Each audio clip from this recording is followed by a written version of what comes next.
Hola, soy Mari Carmen de la librería Segarra Barberá. Antes que todo quería agradeceros el apoyo que nos estáis brindando como librería local, confiando en nosotros para vuestras compras. Para el Día del Libro os recomendaría 3 autores que son de la comunidad.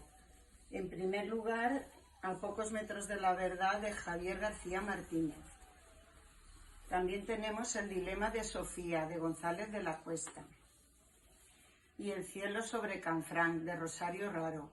Os recomiendo estos libros ya que luego podéis aprovechar y venir a la Feria del Libro, donde se realiza la presentación y firma de los mismos libros. También os recomiendo que nos visitéis en la feria, ya que desde Cultura Lavall nos han hecho una feria espléndida. Os esperamos a todos. Gracias.